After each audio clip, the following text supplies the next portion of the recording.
Então, a partir de agora, eu vou gravar a palestra para vocês terem depois suas perguntas, e vou deixar no meu canal do YouTube e não listado para vocês poderem assistir de novo, ver, fazer as anotações, para vocês não ficarem tão presas na questão de ter que ficar anotando e não prestar atenção no que a gente for falar, tá bom? Bom, eu e a Cleide fazem uns meses que a gente está pensando no grupo de estudos, mas a gente está pensando, de repente vai adiando e chegou um aviso para mim, para ela, que tinha que ser agora, e vamos firme e fortes. A gente ainda está definindo se vai ser quinzenal ou mensal, tá? A gente vai avisar vocês depois.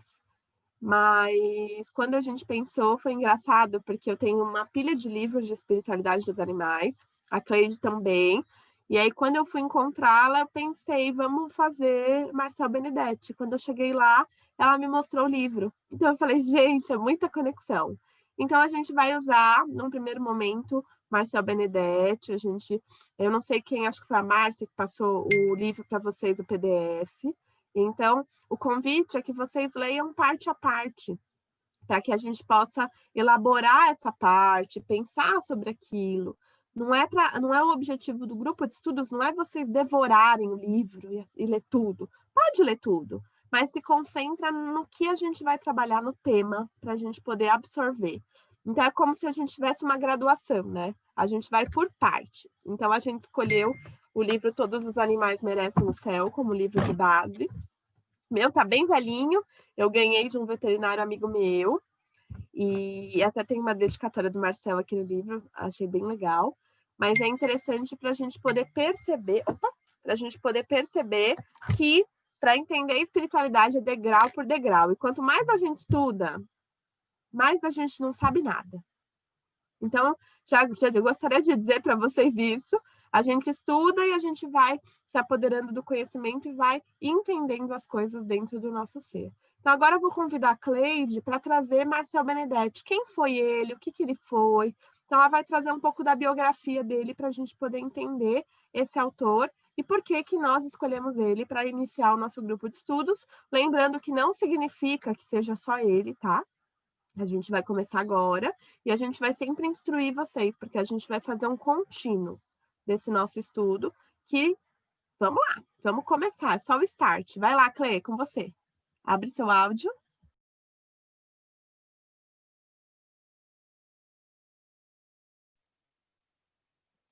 Tá me ouvindo bem? Então, nós vamos falar um pouquinho sobre Marcel Beck. Na contracapa, vocês têm uma biografia dele, tá? Mas a gente vai começar com uma que eu peguei aqui, que é amiga dele, que é muito amorosa, fez uma biografia sintetizada, mas mais voltada para o trabalho dele. Ele nasceu em Barueri, em 20 de abril de 62. Filho de trabalhadores, modesto e humilde. Amante dos animais desde tenra idade. Sempre observou de forma poética e consciente. Ele era muito humanista. Nós vamos falar do homem, né? Então, por isso que eu estou usando era, né? Ele sempre foi muito voltado às causas humanitárias, né? Ele socorria os animais, ele incluía também os insetos e humanos. Chegou à adolescência e, no primeiro momento, ele escolheu a biologia, porque ele não sabia que existia uma medicina que cuidava dos animais. E aí, quando ele teve esse conhecimento, ele, então, optou por ser um veterinário. Ele não tinha como pagar um curso preparatório para a faculdade, então ele estudava sozinho. Foi trabalhar numa loja de livros, né, uma livraria. E durante o seu almoço ele descia e estudava sozinho. E um belo dia, um senhor muito bem vestido, ele desceu a escadaria e foi conversar com ele. E ele falou para que ele ficasse tranquilo, porque ele passaria. quando ele fizesse o teste para a faculdade, ele seria aprovado. E aí, quando ele está subindo, desce um outro funcionário da livraria. E ele fala assim: você viu esse senhor educado? Ele conversou comigo por 1 hora. E o rapaz disse para ele: ninguém, não tem senhor nenhum, ninguém passou por mim. Então, esse foi o primeiro contato que Marcel Benedetti teve com a espiritualidade, com o espírito Francesco Vita. Este livro que nós pegamos, ele foi psicografado. Marcel Benedetti teve a sua primeira contato com a espiritualidade, com Kardec, aos 20 anos, através de sua esposa, Cláudia, que era uma estudiosa até hoje. Ela está encarnada, ela é uma lutadora com as obras de Kardec, é muito estudiosa, tem um trabalho à frente no centro que ela trabalha, e leva isso com muito rigor. E ele era muito estudioso, e o que ele fez? Ele foi atrás de conhecimento para que ele pudesse entender a doutrina e poder entender o que estava acontecendo com ele. E isto trouxe muito meio. Outras obras dele, nós vamos ver os links que são muito fortes com a doutrina e a parte dos animais. O que ele procurou sempre fazer foi buscar o conhecimento e ajudar os animais. Ele cuidava tanto de animais, incluindo os insetos, como humanos também. Ele sabia que algumas pessoas que se chegavam a ele não necessitavam do atendimento gratuito para o animal, mas ele, mesmo assim, ele os atendia e ele não fazia distinção. Não se enriqueceu, embora com a carreira dele, né, sendo um médico veterinário, não enriqueceu com nesta profissão. Ele descobriu-se com hepatite a um acidente que ele teve, e ele contraiu porque a transfusão de sangue não era tão meticulosa como é hoje. Então, ele acabou contraindo, veio descobrir, ficou muito preocupado, porque ele achava que não ia dar tempo de fazer aquilo que ele estava se propondo a fazer. E ele psicografou, então, esse livro, e, nesse momento, os animais merecem o céu, ele mandou para a ação para que fosse lido, aprovado, foi para uma editora. E o que aconteceu? Em 2004, o livro foi rejeitado. E esse livro, ele ia para uma mesa, ele era rejeitado, aí ele ia para uma outra mesa, e assim sucessivamente. 8 avaliadores. E os 8, o nono mandou para a dona... Dona Ana, presidente da Fundação Espírita André Luiz, que ela era um amante dos animais. Ela aprovou e publicou o livro. Foi desta forma que ele conseguiu colocar. E o seu maior objetivo era divulgar a doutrina em favor de trazer os animais, que tem muita literatura, mas o pessoal não enxergava isso, só enxergava a parte humana. Então, isso, nós devemos muito a ele. Essa divulgação com palestras, literatura, aumentou demais o conhecimento, o nosso conhecimento, né? Até o seu desencarne, ele escreveu 12 livros. É uma parte também da homeopatia que ele trouxe, e isso tem enriquecido muito o conhecimento. Felizmente, em finalzinho de 2009, essa doença acabou se agravando e ele foi internado em fevereiro de 2010. 1º de fevereiro de 2010, ele desencarnou. De forma nenhuma, ele parou o seu trabalho na parte espiritual, continua nos ajudando, incentivando aos estudos. Hoje, ele é um da colônia dos animais, está na parte da reencarnação, continua num trabalho muito grande e nos ajudando, tenho certeza, acho que a todos.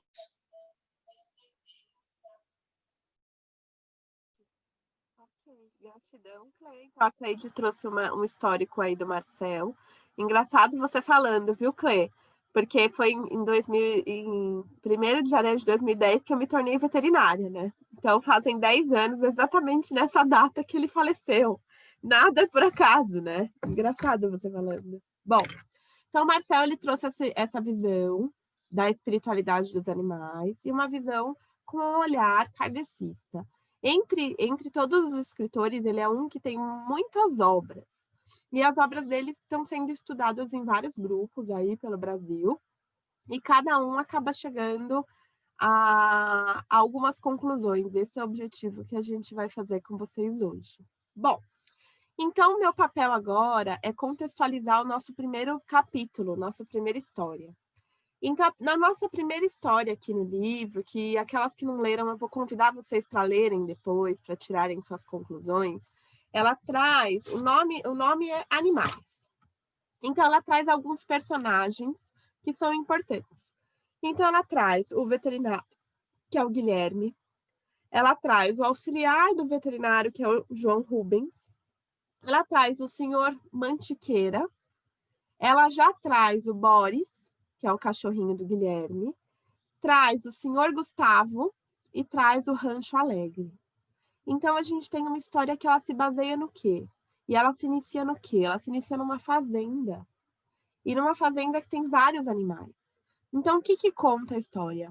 Conta a história que Guilherme e João Rubens, Guilherme o veterinário, João Rubens o auxiliar, foram chamados de madrugada para fazer o parto da égua Paloma.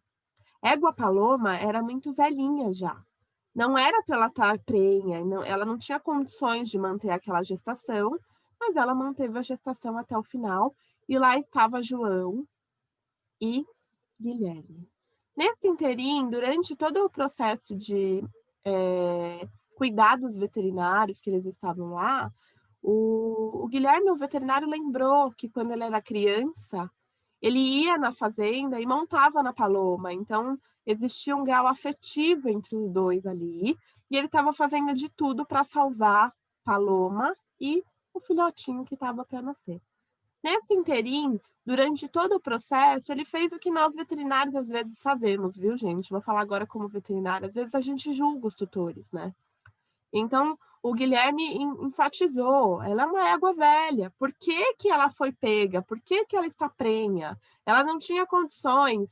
E simplesmente o senhor Mantiqueira, que era o tutor, muito amoroso, falou que foi um acidente. Foi um acidente, ele não queria que ela engravidasse também. Mas foi um acidente e lá estava ela. Nesse interim, Guilherme fez tudo que ele podia. Então, Guilherme fez, virou, deu os analgésicos e tudo. Só que chegou num momento que Guilherme teve que escolher ou o filhote ou Paloma. E nesse momento acontece várias vezes com a gente. A gente tem que, às vezes, escolher, e o veterinário tem um poder muito forte de fazer o animal viver ou fazer ele morrer, né? Então, eu tenho alertado muitos colegas, os tutores, pelas lives, pelo meu movimento, o que a gente fala, como é que a gente vai fazer. E naquele momento, ele sentiu uma força vindo da Paloma. para ajudá-lo e a eguinha Palominha nasceu. No que a eguinha nasceu, ela teve todo o desengonçar de uma eguinha filhotinho e ela simplesmente, quando o filhotinho nasce, ele já vai procurar a mama da mãe. Palominha não, ela foi próxima ao rosto da mãe. E quando ela foi próxima ao rosto da mãe, ela apoiou a cabecinha na mãe, a mãe olhou para ela, olhou todo o entorno e morreu. Nessa morte, até me emociona porque foi bem interessante lendo ontem, nessa morte de Paloma, todos ficam envolvidos. O senhor Mantiqueira, que era o tutor, deita e chora um monte com ela lá. E Palominha tá lá, a filhotinha. E nesse inteirinho, Guilherme está vendo a cena, arrumando as coisas dele. João Rubens, que é o auxiliar, sai e começa a chorar pelos cantos, escondido do seu patrão. E quando ele chora, a tutora da égua, Dona Natália, vem, o abraça e valoriza ele ser assim. E nessa cena, o seu patrão, o veterinário, vê. Quando o veterinário vê, ele não fala nada. Não fala nada. E simplesmente terminam as coisas, agradecem, entram no carro. E aí eu vou compartilhar com vocês a fala dos dois, que vai trazer para a gente a nossa discussão no grupo de estudos hoje. Então vamos lá. Primeira coisa que o Guilherme, o veterinário, o mecanicista, gente, nós veterinários somos treinados para fazer e pensar assim, tá? A faculdade não tem uma parte humanitária. Então não, sabe, não julguem os veterinários comuns, é normal. Então, vamos ver o que o veterinário Guilherme fala para o João Rubens. Seguinte, João, você precisa aprender a controlar seus acessos de choro em público. Não podemos demonstrar fraqueza aos nossos clientes. Caso contrário, não nos chamam mais para atendê-los. Você precisa entender a minha posição. Já imaginou se todos ficam sabendo que você chora assim cada vez que morre um bicho? Então, essa foi a fala do Guilherme para o João. E, gente, é uma fala mais real do que vocês imaginam. Então, não se pode demonstrar fraqueza, porque você demonstrar o choro pelo animal quando o seu animal morre, sendo veterinário, o tutor não vai mais te chamar, porque ele vai achar que você é fraco, que você é fraca. E aí, isso é uma questão aí para vocês colocarem. Então, como é que é? Como é que é para vocês? Isso foi uma palavra que o veterinário falou. Não foi o auxiliar. Só que o querido auxiliar João Rubens responde, pela primeira vez, provavelmente, o veterinário. E ele responde dizendo assim: perdoe-me, patrão, mas não pude me conter dessa vez, pois vi nos olhos do senhor Mantiqueira o quanto ele e sua senhora sentiram pela perda da Paloma. Não pude conter-me antes da cena comovedora de uma mãe tentando com as últimas forças tocar a filha pela última vez. O que acontece? Quando a gente está envolto nisso, até a Regiane foi bom, viu? A Rê falou bastante, mas ela trouxe a experiência dela, foi muito legal. A gente não vê. A gente não vê as pequenas cenas, né? Então, Guilherme, o veterinário estava tão assim, com a energia posta para virar o filhote, tira o filhote, medicação e tudo mais, e ele não viu o que o João Rubens viu, que foi uma mãe se esforçando para ter o seu filhote. Então, foi isso que o João viu, e o João viu mais, o João viu o sofrimento dos tutores nesse processo em perder a égua. E aí a gente entra em mais um viés, né? Pensando nos irmãos animais, pensando na culpa que esse tutor pode sentir se não for trabalhado. Por quê? Porque foi ele que de alguma forma deixou lá a égua, e se ele não tivesse deixado, e aí vamos entender a história. E aí Guilherme ataca novamente falando: calma, João, eu não quis ser grosseiro, não precisa se ofender, pois eu apenas acho que você não deve se envolver emocionalmente com seus pacientes. Gente, isso é real e não é real. A gente não pode se envolver emocionalmente num ponto que esse nosso envolvimento impeça a gente de falar algumas coisas. Mas, ao mesmo tempo, eu acho difícil nós, como inclinados para a causa animal, não nos envolvermos com o animal e com o seu tutor. Por isso que a minha palavra é muito importante. O que eu falo, como eu ajo, é muito importante, porque eu posso auxiliar ou prejudicar aquela família. Da mesma forma, a Cleide na CEAM, e da mesma forma, a partir de agora, cada uma de vocês. Então, a nossa fala é muito importante para. E vamos continuar aqui. E aí, Guilherme fala: animais, como eu disse ao senhor Mantiqueira, não sabem de nada, morrem e nem sabem o que aconteceu. Eles não sentem e não são como nós. Veja se entende. Animal é animal, gente é gente. Não confunda as coisas, João. Procure não agir como se os animais fossem capazes de ter alguma espécie de sentimento. Animais só sabem comer, dormir e dar cria. São instintivos. Quando morrem, é como se uma máquina estivesse parando de funcionar. Sou como um mecânico de animais. Se a máquina não quer funcionar direito, lá vou eu tentar consertá-la. Mas se não tiver jeito, o melhor é substituí-la por outra máquina. Simplesmente jogue-se fora a máquina estragada e substitui-se por outra. Morreu, morreu. O que se pode fazer se ninguém é eterno? Esqueça o que aconteceu com a Paloma, vá descansar porque amanhã é outro dia. Olha aqui o que o Guilherme fala. Sem julgamento, nós vamos ouvir. Ele foi treinado para isso. E a visão mecanicista vem de Descartes, que é uma visão médica também. Isso aqui não é só para animais, não, gente. Animais e humanos. O médico que te atende em 5 minutos é um médico igual o doutor Guilherme. E tá errado? Não, a visão dele. Só que o que a gente vai precisar pensar aqui?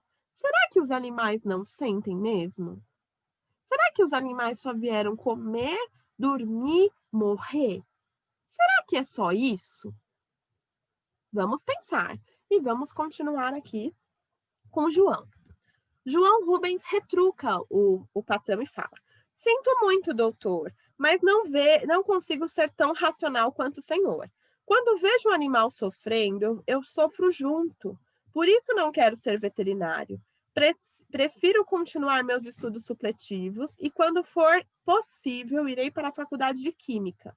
Só assim não precisarei mais me deparar com tantos animais sofrendo. Na parte da veterinária, existem muitos veterinários que deixam de ser veterinários por conta disso. Porque num outro contexto, muitas vezes o tutor não está nem aí para o animal. E não valoriza também o veterinário num sentido que não é só o pagamento, mas é a questão de entender a veterinária como uma profissão. Então, aqui a gente tem tutores muito cuidadosos, acho que todas vocês que estão aqui, né? Então, a gente tem um outro lado também. Um lado de tutores que deixam o animal sofrer até o final e vão buscar a gente quando o animal já quase não tem o que fazer. Então, é uma coisa para a gente perceber. Então, aí, depois, o que acontece? O João continua. Ele fala que é muito sofrimento para ele. Eu gosto do que faço. Ele ajuda a salvar vidas, mas é muito dolorido. E aí ele usa o seguinte: João fala, é a maneira que tenho de contribuir com os nossos irmãos animais. Então ele já traz uma outra palavra no contexto do livro: irmãos. E aí o veterinário fala, irmãos, pois ele considera esses animais como objetos. Então, ele fala, irmãos, perguntou o médico, surpreso com o termo usado, pois nunca supôs que um animal pudesse ser seu irmão, por considerá-lo apenas um objeto. Para ele, era uma ideia fora da realidade. E aí ele continua, você acredita num absurdo desse? Quem em sã consciência poderia supor que animais sejam nossos irmãos? Como você consegue ter essas ideias tão doidas? E é uma realidade. Quando a gente traz irmãos, a gente pode estar comparando o nosso animal com o nosso irmão de sangue, com, sei lá, uma pessoa, um amigo. E será que eles não são mesmo? vamos pensar. Por enquanto, a gente só está pensando. A gente já vai contextualizar, eu e a Cleide. Então, ele traz que para ele é muito natural, sempre considerou os animais assim muito desde criança. Não tenho muito estudo, mas sei que eles são inteligentes e estão aqui na Terra para nos auxiliar. Eles aprendem conosco e nós aprendemos com eles. E aí, o Guilherme já traz a entonação que muitos colegas veterinários trazem também. O João Rubens, ele traz de uma maneira simples a inteligência dos animais. E o veterinário retruca, dizendo: inteligentes? Você vem com cada coisa na cabeça. Que ideias esquisitas, irmãos e inteligentes. E, para finalizar essa parte do livro, que eu já vou contextualizar com a Cleide, ele deixa uma pergunta ao João Rubens. Por que você acha que os animais estão à nossa volta? Qual o propósito deles estarem convivendo conosco? Você acredita que eles estejam aqui só para nos servir? E aí? Então, a gente tem um tópico no livro que traz várias questões. A primeira coisa é que os veterinários, de maneira geral, são treinados para serem mecanicistas. Então, eu também, né? Nós somos treinados para consertar a máquina. Isso não está errado, por mais absurdo que pareça. Assim como os médicos estão sendo treinados para consertar as máquinas humanas. Ok, Descartes, mecanicismo, beleza. Agora, vamos para o próximo tópico. Os animais têm também o seu nível evolutivo. Eles têm também as coisas que eles precisam fazer, as experiências que eles precisam ter. E a gente tem uma classificação dos animais. Animais selvagens, que têm que ter um contato mais estreito com a natureza. Animais errantes, que precisam estar nas ruas. Animais domésticos, que estão mais próximos da gente. E cada um vai aprender no ambiente que ele está. Então, antes de eu contextualizar, trazendo um pouco da ciência, eu vou pedir para a Cleide, falar um pouquinho sobre o que eu falei, sobre essa parte do livro. Cleide, abre seu áudio, Clê. Isso. Ô, Clê, você vai ter que pedir para o João ficar longe, que está dando eco de vocês perto. Tá dando eco agora? Tá, dá para ouvir a minha voz no celular dele.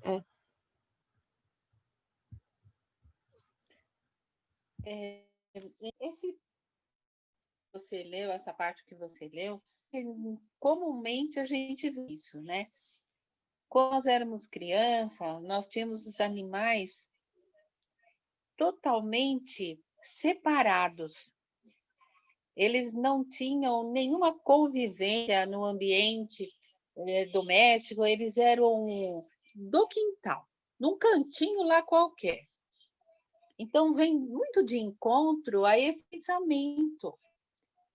E essa pergunta aqui, o senhor acredita que eles estejam aqui apenas para nos servir?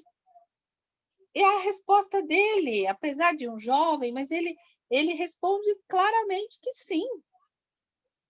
E nós tivemos, durante muitos anos, os animais tratados muito à parte. Ainda acontece. Não quer dizer que isso acabou. Não. Nós ainda temos algumas sociedades, algumas comunidades que você vê o animal muito excluído. Em contrapartida, a gente vê também um exagero quando hoje ele participa da família, ele é da família, ele é um membro da família. Só que tem pessoas que ultrapassam esse limite, né, entre o animal e o humano. Não tem tudo no nosso mundo, né, nesse planeta. Vamos falar do nosso planeta. Não tem as plantas, não tem água, não tem rio, não tem mar. Tudo organizadinho. E temos nós. Os animais, eles estão na mesma situação que nós. Eles estão para evoluir. Eles estão aqui contribuindo com a sua energia, como nós. Então, nessa parte, nós temos que entender que eles não estão para nos servir. O que Deus, quando criou, né? Ele colocou os animais para ajudar. Ajudar. E em que momento do nosso orgulho ele passou a ser os nossos criados? Muito estranho isso, né? Nós acabamos invertendo. Quem assistiu o filme A Arca de Noé viu que em determinado momento ele quis comer o animal. E aí o filho de Noé fala: não é para isso que eles estão aqui. Eles estão para seguir conosco e fazer uma nova etapa da Terra. E esses períodos de orgulho excessivo acabam nos trazendo esse desconforto que hoje nós temos. Os animais têm sentimento, têm necessidade, sente frio, sente fome. Não é só instintos que ele tem. Hoje nós já percebemos que os animais têm até um certo livre-arbítrio. E tudo bem que é em função própria do seu bem-estar, mas mesmo assim, ele tem, né? Não quero me alongar muito, senão a gente perde o rumo aqui do livro, que está tão bom, né?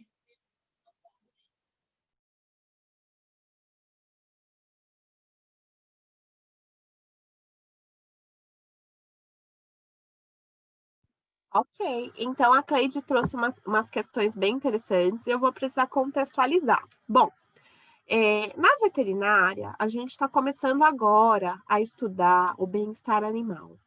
Porém, a gente tem os nossos amigos biólogos. Então, os biólogos, o que eles estão fazendo? Eles já estão estudando isso há muito tempo. Então, eles estão estudando o que a gente chama de senciência.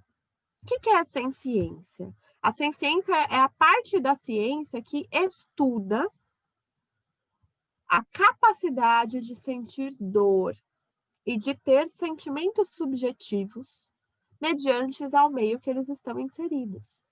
Então, a senciência estuda, para vocês terem uma ideia, até os peixes, até os camarões. Não estuda apenas só cachorro e gato, que são mais próximos a gente, mas estuda os animais vertebrados e os animais invertebrados. Uma formiga, uma abelha, uma minhoca. Todas elas, da forma que elas são e da forma que elas têm, vêm de encontro aos conceitos da senciência. Então, você vai falar, Camila, então eu não posso matar uma barata? Teoricamente, não. Mas é um inseto, mas é feio, mas é sujo. Ok, você escolheu, você tem o livre-arbítrio de matar, ou não da mesma forma que, subjetivamente, ela tem o livre-arbítrio de entrar na sua casa ou não. Mas o que a ciência diz? Que todos os animais têm capacidade de sentir.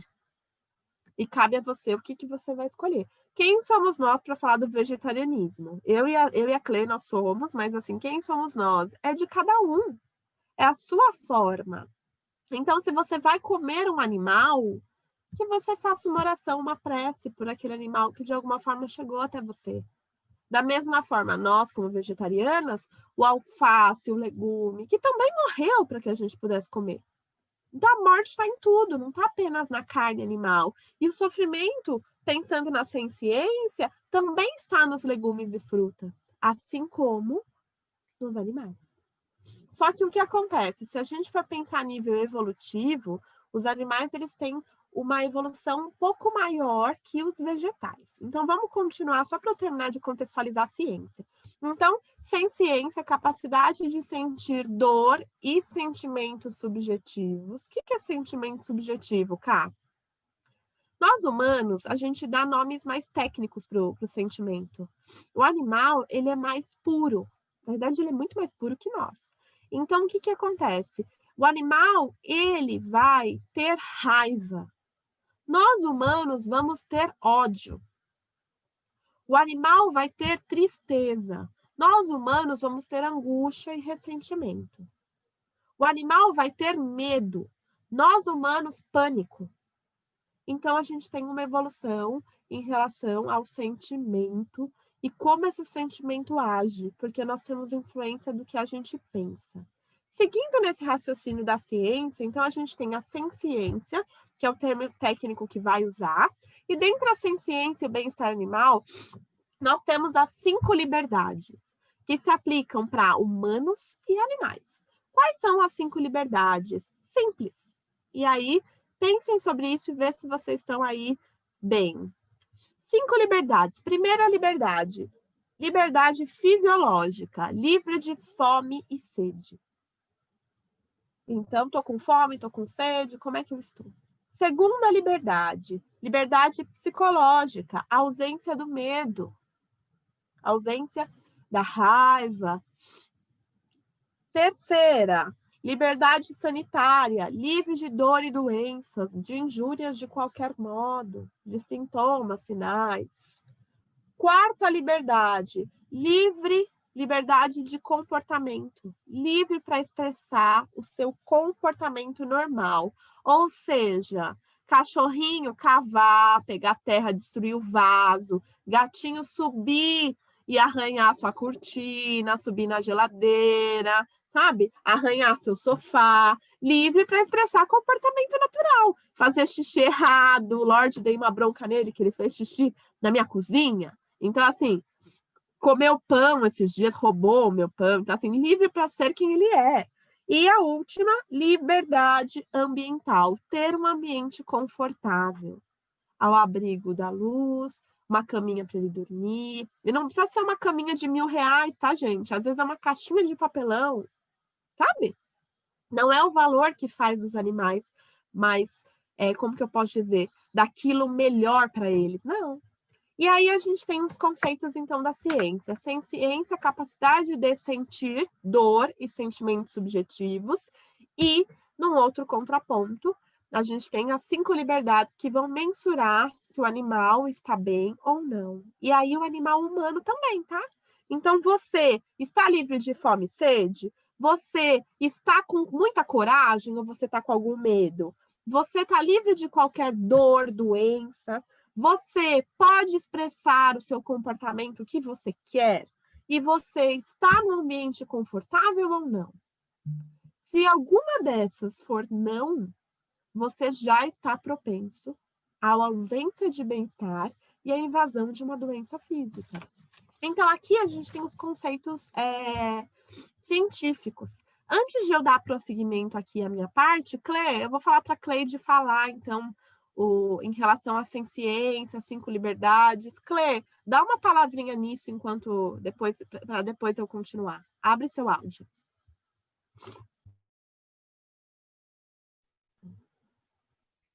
Hoje nós estamos com um problema de internet aqui, viu? Está sumindo um pouquinho, então eu não consegui pegar tudo que você passou, mas vamos lá. O que nós percebemos nos animais, quando eles não estão adequadamente confortáveis, eles latem. Porque o que a gente tem mais com os idosos, mas o campo dos animais, ou filhote, ou idade, ou adolescentezinho, o que ele vai fazer? Ele vai procurar, né, se acomodar da melhor maneira possível. O filhote, ele vai destruir coisas, né? Ele precisa gastar a energia dele. Ele é corajoso porque ele não tem medo de nada, porque ele também não conhece, ele está experienciando. O idoso, ele também é muito corajoso. Ele perde ali o sentido dele de ter um pouquinho mais de cuidado. Ele vai, ele, assim, enfim, encanto e tal. Mas tudo isso é procurando o quê? Estar confortável, ter alimento, ele vai em busca, instinto, sim. Mas perceba uma coisa também, o animal, ele, quando na matilha tem humano, o que ele faz? ele vai naquele humano que pode proporcionar a ele condições melhores de comida, um lugar para ficar, o abrigo. Então, ele percebe que o humano pode facilitar isso, ou determinado humano que isso vai dar a ele, então ele vai e se junta para que ele tenha as melhores condições. Ele quer ser líder sempre, sim? Sempre. Ele quer. Ele fica testando o humano sempre que ele pode.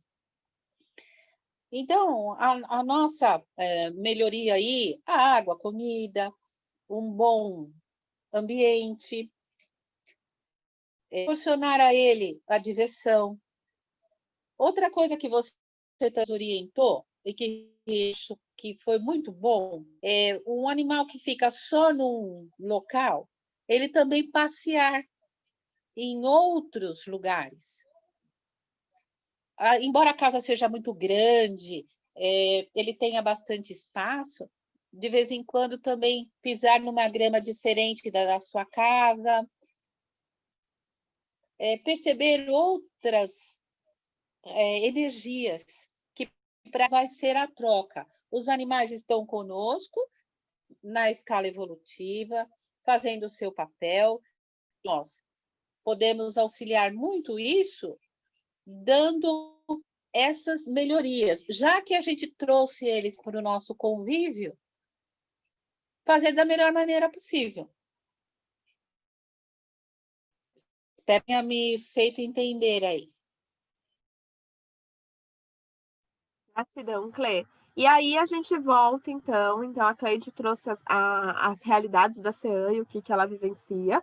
E aí a gente volta, então, se os animais têm capacidade de sentir dor e sentimentos subjetivos, se eles têm direito às 5 liberdades, assim como nós, qual que é a diferença entre eles e a gente? E por que a linguagem espírita usa irmãos menores? Eu ficava muito incomodada com esses irmãos menores. Porque eu falava, os animais são menores que a gente, eles são melhores que a gente. E não. Na realidade, irmãos menores, por quê? Porque o nível de desenvolvimento e evolução deles está abaixo da gente, mas isso não significa que nós somos melhores que eles. Significa que o aprendizado que nós temos com eles é genuíno e é único.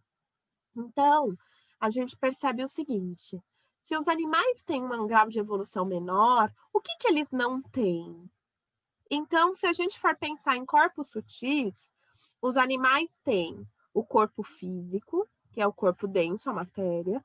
Os animais têm o corpo etérico, que é o corpo, é uma cópia do nosso corpo físico, que é o corpo mais sutil, onde vão ficar os pontinhos de acupuntura, os chakras, onde a gente vai sentir esse quentinho e a energia deles. E aí eles estão com o corpo emocional, que traz as emoções, os sentimentos, que traz a luta e a fuga, também o instinto também, o visceral também. E eles estão num grau de evolução que eles estão começando a desenvolver o corpo mental, que é a habilidade de pensar. Camila, mas como assim? Pega um filhote, até aqui a Regiane depois, quando a gente falar, pega o filhote, que é o Juca, o filhotinho dela, e pega o velhinho. Se vocês olharem, é uma diferença desses cachorros novos, gatos novos, animais mais novos do que o mais velho, é gritante. Por quê? Porque eles já estão vindo com uma capacidade cognitiva diferenciada. Então, eles já estão vindo com uma capacidade de um pensar diferente. E aí, é um pensar comparado com o humano? Não. Se os animais têm sentimentos e emoções que são coisas mais puras, aí vem nós, né? A raça humana. Perceba você e uma criancinha. Como a criancinha de hoje está vindo diferente da gente quando a gente era criança. E perceba o seguinte: o homem tem no desenvolvimento dele o corpo mental mais desenvolvido. Os animais estão começando a desenvolver o corpo mental, a habilidade. Nós temos nossa história de vida, nossos pais, a cultura, a religião, a sociedade, que faz com que nós sejamos algo para se adaptar. Então, nem sempre nós somos quem nós queremos ser. Muitas vezes a gente fica em ambientes com pessoas que a gente odeia. O animal não.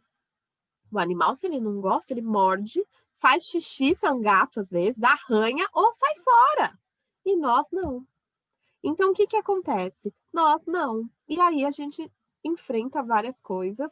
Na linguagem, eu não falei, mas eu também sou psicanalista, então eu fui estudar os humanos por conta dos animais. E na linguagem do Freud e Jung, eles trazem que nós, no nosso desenvolvimento humano, a gente adquire as personas, que é a Camila veterinária, a Camila terapeuta, a Camila professora, aí a Camila filha, aí a Camila tutora, e a gente desenvolve várias capas e máscaras, e isso não faz com que nós sejamos nós mesmas, muitas vezes. Então, onde é que está o aprendizado com o animal? O que que o animal faz? Então, no meu ponto de vista, no meu estudo, o que eu tenho percebido muito com o meu trabalho, e aí eu vou abrir daqui a pouco para vocês falarem, é que o animal, ele vai fazer com que a gente retorne ao nosso eixo de equilíbrio. Se existe realmente um aprendizado entre nós e eles, que é o que eu acredito, o que eu venho compartilhando aí com quem entra em contato comigo, o animal ele só está na sua vida e na sua casa para te ensinar algo e para você ensiná-lo algo também. Então, é muito interessante você perceber. Eu vou pedir licença para a Gi, para eu compartilhar o que ela me falou ontem da cachorrinha dela. A Gi me mandou mensagem da Nina, a cachorrinha dela está em tratamento, tireoide, problema hepático, enfim. E aí a cachorrinha dela ontem estava gemendo. E aí eu fiz uma lista com ela. Então eu falei assim, a lista: reiki, floral, fitoterapia, remédio, comida, água, massagem. Fiz uma lista. Aí eu perguntei embaixo, Gi, você fez tudo isso? Ela falou, fiz. E sabe o que que eu falei pra Gi? Eu falei, então a resposta tá. Aí eu acho que ela deu risada pra mim, né? Aí ela falou, qual? E deu risada. Eu falei, deixa ela gemer. Até depois eu quero que você fale, Gi, se deu certo. E aí ela falou, tá, vou fazer minhas coisas. Por quê? Porque o que acontece? O animal, ele está ali, nós fazemos tudo o que a gente pode por eles, mas chega um momento que não há nada para ser feito, que a gente precisa esperar o organismo e a energia dele assentar. A Gi fez tudo pela Nina que ela podia. Só que o que acontece? Ela estava com um pensamento aflitivo dentro dela, olhando para a Nina preocupada, meu Deus. E aí o tutor entra naquela, né, Clê? Ai, o que que eu não fiz? Ai, eu acho que o remédio, acho que eu dei na seringa, o remédio vazou. Ai, não sei. Acho que eu não fiz a massagem direito. Ai, eu acho que ela não tomou tal coisa. Ai, eu acho que ela quer aquele outro petisco. Ai, eu acho que ela quer sair. Não! Respira. Porque o animal, ele tem uma coisa que nós não temos, que é a expertise de linguagem do corpo. Ele entende o seu corpo e as suas ações. E ele pode ser manipulador também. Ele pode ser ruinzinho, assim, né? Ele pode adestrar os humanos dele. Então, que a gente possa perceber isso. E aí, o que acontece? A Giovana preocupada. Ai, a Nina, ela estava mandando esse pensamento, essa energia para a Nina. E a Nina, como ela entende de linguagem do corpo, ela tende a receber essa energia. Eu quero depois até saber, quando você puder falar, Gil, o que que aconteceu depois que eu falei para deixar a Nina quieta. Porque o que acontece? Aí eles vão normalmente se acalmando. Aí eles percebem isso. Por isso que, na minha concepção, quando a gente está triste, realmente, e nós não somos, o animal está triste, ele fica quieto, né? Ele fica em casa, ele está doente. Nós não, né? Nós tomamos um remédio e vamos trabalhar, e vamos fazer as coisas. E aí a gente chega nesse inteirinho, vai lá, ninguém percebe que você está triste. Tem umas 30 pessoas que você entrou em contato e ninguém viu que você está triste. E aí você chega em casa. E aí você chega em casa, você senta, quem vem te receber? O seu animal. Cachorro, gato. E o que que ele faz? Ele simplesmente senta ao seu lado, ou pula no seu colo e fica. E aí vocês falam, nossa, o que que ele está fazendo? Ele está simplesmente mostrando que ele está ali. Ele está trocando energia, ele está te auxiliando. Então, na minha concepção, por que os animais estão à nossa volta?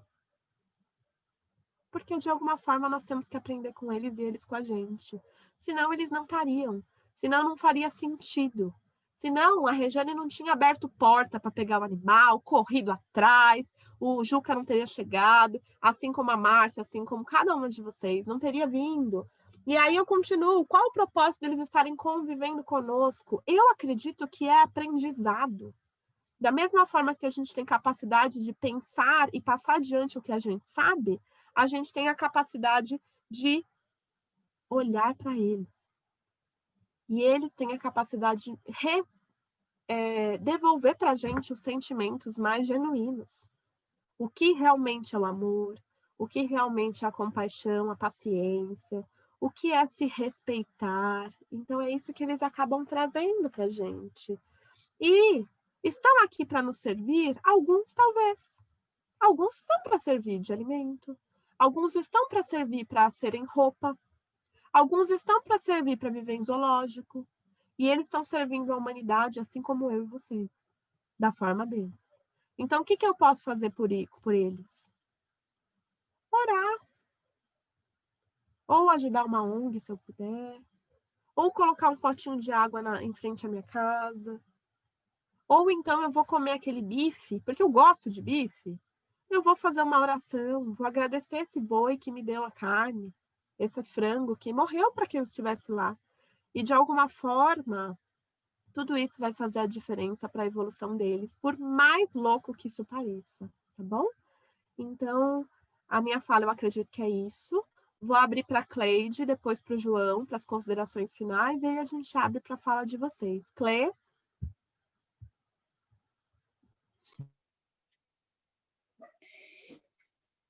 Ao longo desse tempo, nós temos verificado, né, que os animais, eles nos lembram os sentimentos que nós temos guardado. Eles são o exemplo, o espelho sempre de sentimentos, de amor, de resignação no momento de doença, da raiva também, né? Quando eles querem alguma coisa, você não faz. Então, tudo isso é uma lembrança para nós. É porque isso nós já passamos por essa fieira, nós estamos nessa escala, né? E estamos como humanos e esse espírito também estará como humano. Essa lembrança, essa convivência com eles, muito boa. Olha, você agora aí, nesse carinho, nesse abraço, eu queria lembrar, olha só, numa tourada, agora recentemente, eles colocaram na internet, o touro parou quando o toureiro se sentiu mal. E ele ficou próximo ao toureiro, tentando ajudar, estava ajudando. Na visão de quem viu ali e tal, achava que ele estava tentando entender o que estava acontecendo, mas, na verdade, ele já sabia que ele estava passando mal e que ele não poderia investir contra um oponente que não tinha nenhum recurso para ser agredido, né? Ele não poderia agredir porque ele não estava agredindo, ele estava passando mal. Então ele ficou ali, aguardando e trocando aquela energia. Imagina o tamanho daquela vibração que aquilo deve ter envolvido todo aquele local. E, nossa, isso foi o momento mágico, né? Que o ser humano verificou, teve a certeza de que realmente ser solidário, ser misericordioso é tudo de bom. É caridade acima de qualquer coisa. E isso que a gente tem que ter para nós, né? Muitos não aceitam que a nossa escala evolutiva vem, né? Que nós já passamos por essa fieira. Mas se quem assistiu o filme Planeta dos Macacos, essa versão atualizada você verifica quando eles lutam, os macacos, eles batem peito com peito. E se você assistiu MMA, é a mesma coisa.